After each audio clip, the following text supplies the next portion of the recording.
All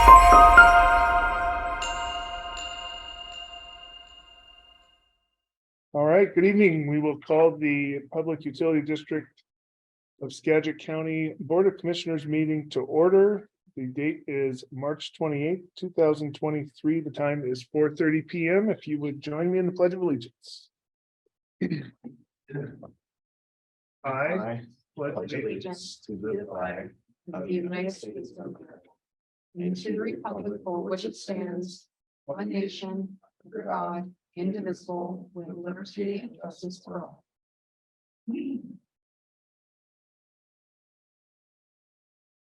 All right, so at this time I'd be looking for a motion to approve the consent agenda items 1 through 6. So moved. Second. Motion a second, all in favor signify by saying aye.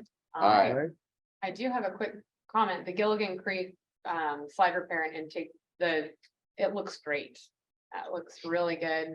Much safer conditions for whoever's taking the read. So I was able to go out there and take a look at it while it was under construction, and just really good job.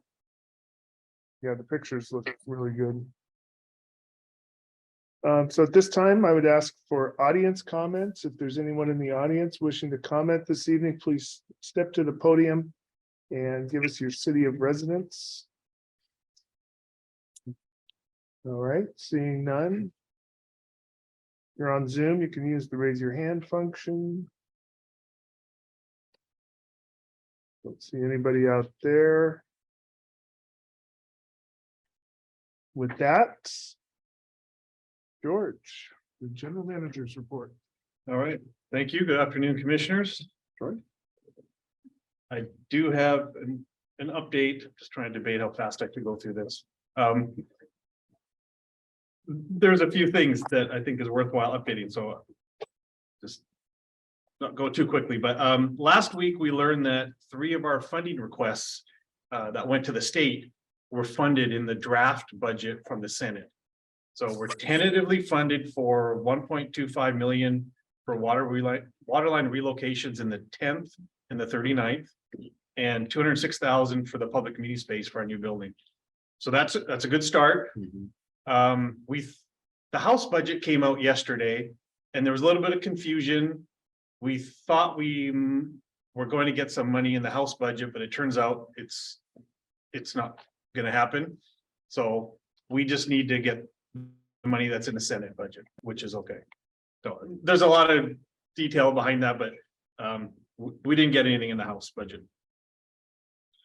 But still, 1.4 million for the projects that we have. If it goes through, that'll be really good for us. Last week I had a department coffee chat with the IT department that went well. And then the next one and the last one in the first round is with finance, HR, and operations. So, and then we'll start back over again.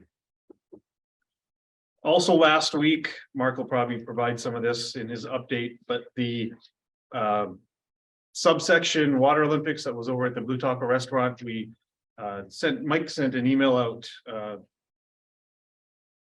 notifying everybody that the water tasting contest, and we were successful. We came in first with the Marble Mount water sample and second with Judy, so that was really great.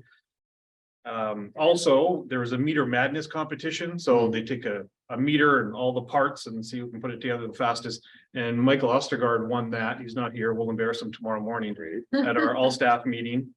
So that was good. And then they didn't have to compete here, but we also have a team that's going to be going to Kennewick with the others, competing in a top ops competition. So it's a Jeopardy style, knowledge-based competition about water quality and water operations. So we have a team going to that as well. So we'll be well represented as far as the competitions. And if you're thinking of going, let Shannon know and she can get you registered. There's an early bird rate that runs out at the end of this week. So it's nice to get the savings if you can. Also last week on Friday, we met with the school district to continue discussions about this building and the interest. And so the next step is going to be obtaining an appraisal that we can use for our ongoing discussions. So that went well. As I mentioned earlier, we have an all-staff meeting tomorrow morning. Thursday is the water committee meeting. So Commissioner Miller, I'm planning to sit in on that. I think Mark's probably planning to sit in too, so. Do that via Zoom. And we're trying to put the final touches on a MOU with the city of Mount Vernon to allow our building project to move forward and terminate the existing leases on our playfields. We think the MOU will probably get in front of the city in the next couple of weeks, but the way it's worded now is much better than where we started. It took a long time to get to this point, but where we're at now in terms of the language is better for us. So I'm happy with where it's at the current time. And one thing for Commissioner Hamburg, so April 12th is I'm doing a council presentation at the city of Sedro Woolley. And so if you want to attend that, if you're available, that'd be great. And that's all for my update. If there's any questions. Any questions, George?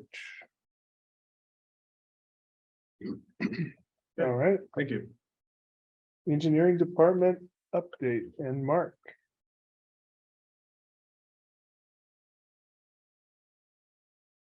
All right, thank you. There we go.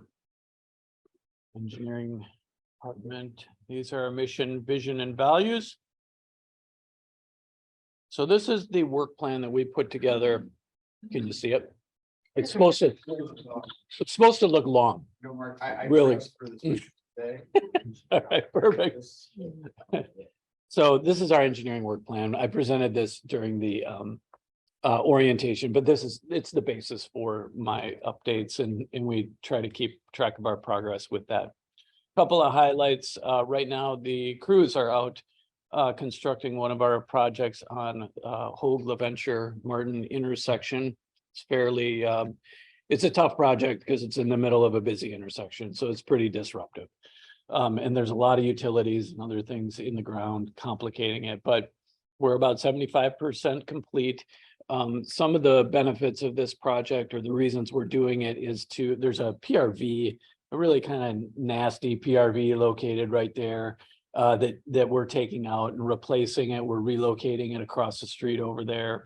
And then the pipes are old, and the city of Mount Vernon is doing an intersection improvement there. They're putting in lights or signalization, and they're going to pave everything that we disturb. So we get the benefit of not having to do that. Sky Ridge is also under construction. SRV is our contractor on this. And this project replaces 4, 6, and 8-inch AC pipe. It establishes better fire flow in the area. There is some fire flow, but this helps with that. It also positions us to get rid of the Sky Ridge tank up there. The Sky Ridge tank is right off this photo here, but that's the one in the Little Mountain Park that we need to eventually get rid of. We don't want to put too many. We're trying to take it to the end of its life and maximize it before it needs a major rehab. Let's see. So fun thing that happened on this project. Well, in the part of Sky Ridge just off of Blodgett, there was an archaeological area there where it required monitoring. We didn't find anything in that area. As soon as we got out of that area, they found these bones. And so for about maybe 2 hours, I was pretty nervous because they had been moved quite a bit. And it turns out they're a cow. So we're good. But even then there's risk of it being an significant kind of place where they, either gathered animals or, something. So there's risks. So this is the Gilligan slide repair, really good project here. Jay was a big motivator for this one. The couple of things, it obviously provides much better access going down to the stream. There's also this slide. I mean, this looks pretty like a pretty big repair here, but when you think about the importance of this road, it houses our gravity pipes from Gilligan to the water treatment plant. We need that road for access. It was getting pretty narrow, so it's good to have that repaired and confidence that you can travel safely on it, so.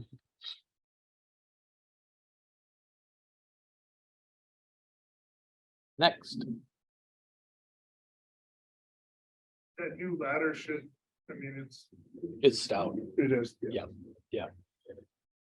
it's good.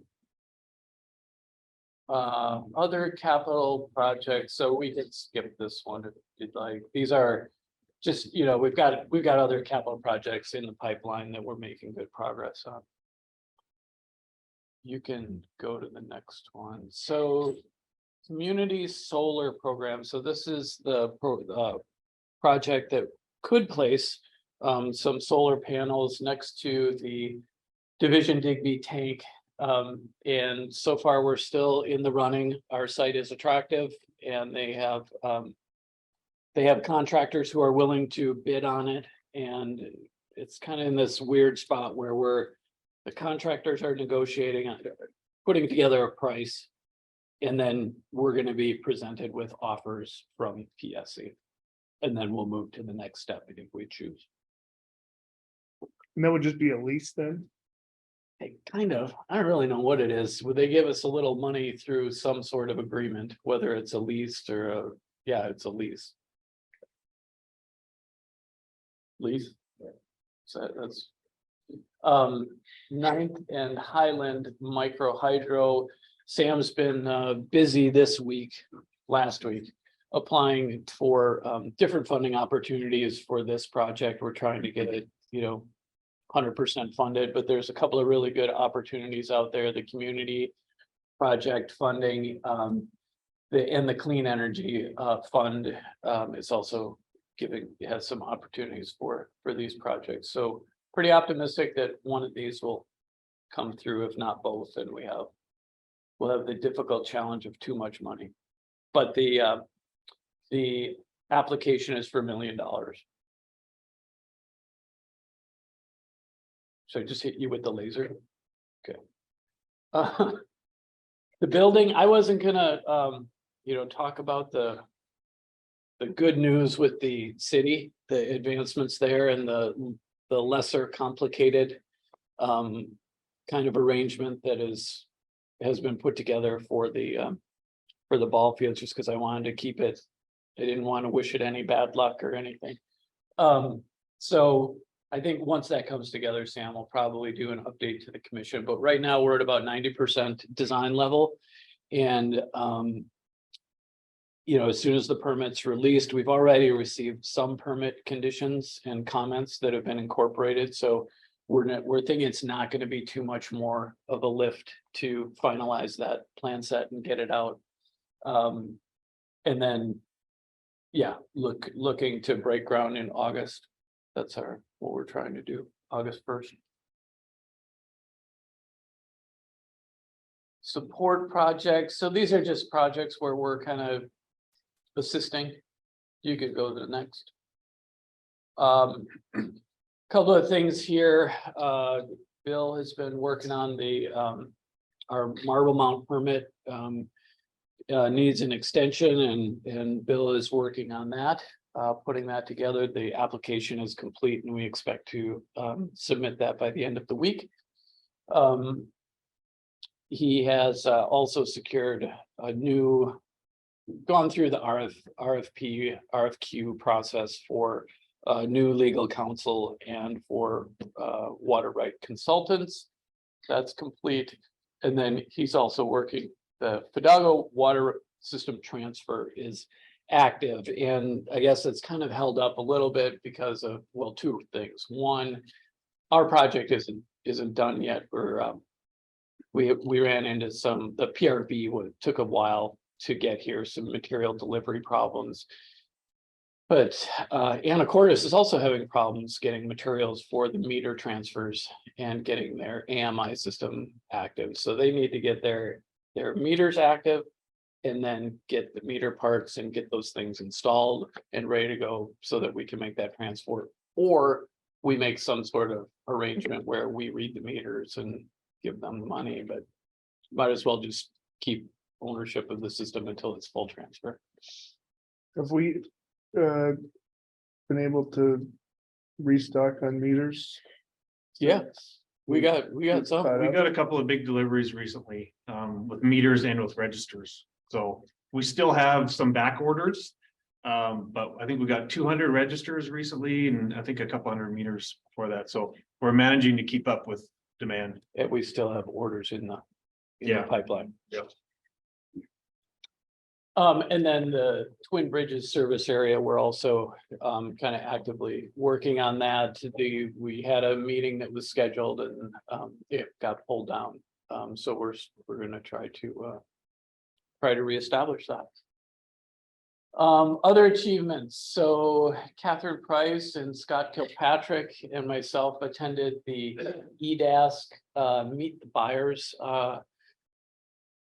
I don't know what it would be, conference, symposium, I don't know, where there were just local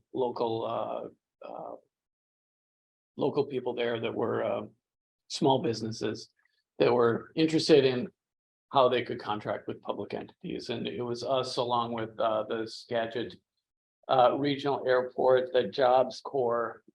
They were the other two groups there. Cross Connections, Courtney's really been doing a good job on limiting the number of enforcement shutoffs. I can't tell you how big of a deal that is, just to, you know, it's a lot of work for her to do, and it just it goes a long way. I mean, to not have to shut off customers and hold their hand and bring them across the finish line is really important. And then she's also working on the annual summary report that tracks our cross connection data throughout the year. Catherine Price has assembled a unit price contracting for some work that can help out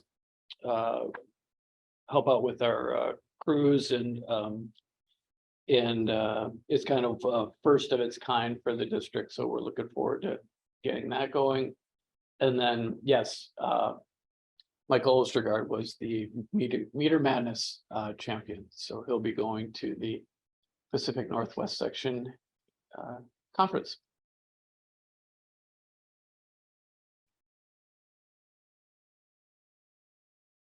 So GIS asset management, couple of big upgrades have been going on. The court's been working on updating both Esri and CityWorks to the most recent platforms. This provides additional functionality. It has performance improvements and improved security.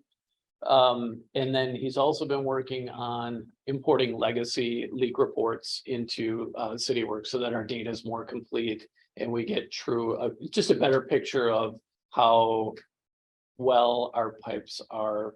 The health of our pipes is what I should say. So when those leak reports aren't in the CityWorks, they're not registering with that pipe as, you know, an age component. So working on getting those, it's going to be a long project, but we're getting there. So, and I think that's it. That's it. Question? Any questions, Mark?